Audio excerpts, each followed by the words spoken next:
Hi, I'm John Green. Welcome to my salon. This is Mental Floss on YouTube. Gerald Ford, birth name Leslie Lynch King Jr., was a male model for Cosmopolitan, and that is the first of 45 facts today you're going to learn about U.S. presidents.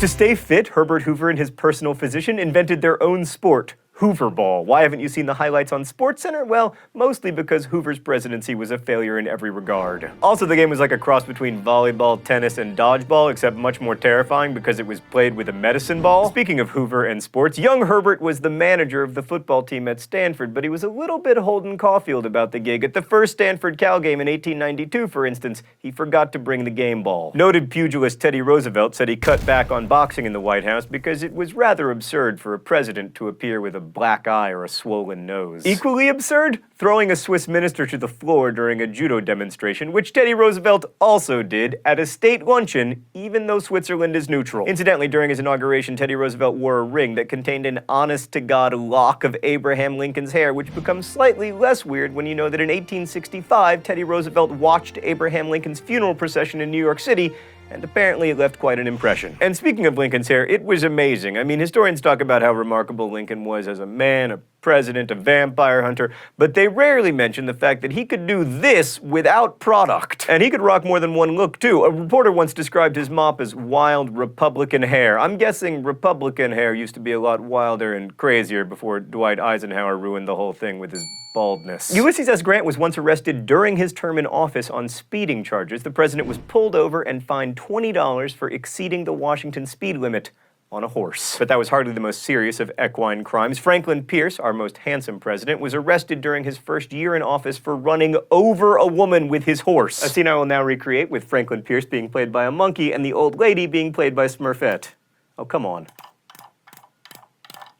That was terrible, Franklin Pierce! Anyway, the charges were eventually dropped due to lack of evidence / him being president. Speaking of horses, Bill Clinton is kind of a brony. When he appeared on Wait, Wait, Don't Tell Me, he aced 3 questions about My Little Pony Friendship is Magic. By the way, we learned on a visit to the Clinton Presidential Library that his cat almost had its own Super Nintendo game called Socks the Cat Rocks the Hill. Richard Nixon proposed to his wife, Pat, on their first date. Pro tip, that is not a good idea. Then he obsessively pursued her for 2 years until she finally said yes. Also not a good idea. But it gets weirder than that, because to spend time with her in the interim, Nixon acted as Pat's chauffeur, driving her on dates with other guys. That's not creepy. But perhaps creepiest of all was Nixon's favorite snack, cottage cheese with ketchup. President Warren G. Harding bet a priceless set of White House china on a poker game and lost. Not the only example of corruption in his administration. In 1988, George H.W. Bush briefly considered naming Clint Eastwood as his running mate. Instead, he chose Dan Quayle. Van Buren's entire autobiography fails to mention his wife.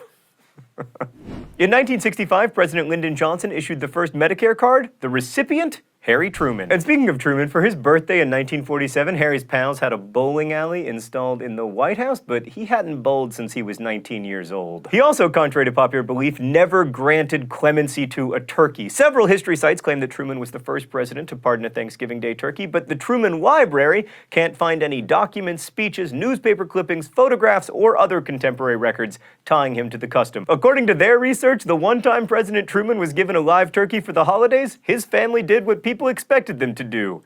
They ate it. So who was the first president to give a bird a pass? John F. Kennedy. In 1963, Kennedy announced that he wouldn't eat the turkey he'd been given. Instead, he sent it to a farm upstate where it had plenty of space to run and play and gobble and contemplate what its country had done for it. The first president to host an Easter egg roll on the White House lawn? Rutherford B. Hayes. The first president to host a prom? Gerald Ford for his daughter Susan, who was all like, "Dad, this is so embarrassing. Why can't we have a prom in the Hilton Ballroom like everybody else?" The first to own a Muzak franchise? Lyndon B. Johnson, because you can't build a great society without terrible elevator music. Incidentally, before he was president, Grover Cleveland was president. But before that, Grover Cleveland was a hangman. As sheriff of Erie County, he personally carried out 2 hanging sentences to save his district money, which is probably not what the town meant when they were like, you need to start closing some of these loopholes. Anybody? Loopholes?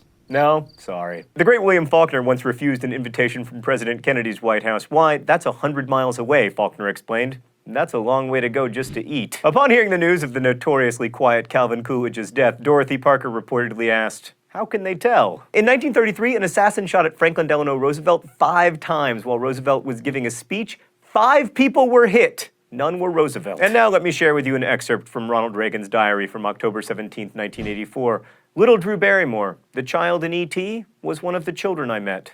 She's a nice little person. Speaking of Reagan, if you combine the Electoral College results of the 1980 and 1984 elections, Reagan defeated Jimmy Carter and Walter Mondale 1,014 to 62. Also, he nearly took a part in Back to the Future 3, in my opinion, the most underrated film in the franchise. Furthermore, in 1983, he convinced Mr. T to play Santa. Seriously. I have long argued that we need to imagine Santa more complexly. Harry S. Truman's middle name? Just S. President Obama's received some weird gifts, including 50 pairs of boxer briefs from David Beckham, a pair of blinged-out headphones exclusively designed for him by Ludacris, a $50,000 insurance policy in case he's ever attacked by Australian crocodiles. Only Australian crocodiles! And a pet donkey that a town in Colombia tried to send him. Tried being the operative word because Obama did politely decline. But speaking of pets, John and Abigail Adams, this is true, had a dog named Satan. Benjamin Harrison's pet possums were named Mr. Reciprocity and Mr. Protection, which coincidentally are also the names of my guns.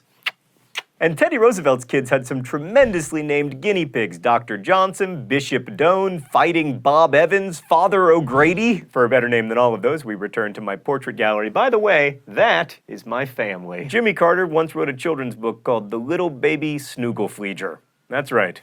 Snooglefleeger. Thanks for watching Mental Floss on YouTube, made with the help of all of these nice people. If you have a great question you've always wanted the answer to, submit it in comments, and we'll try to answer as many as we can at the end of each video starting in April.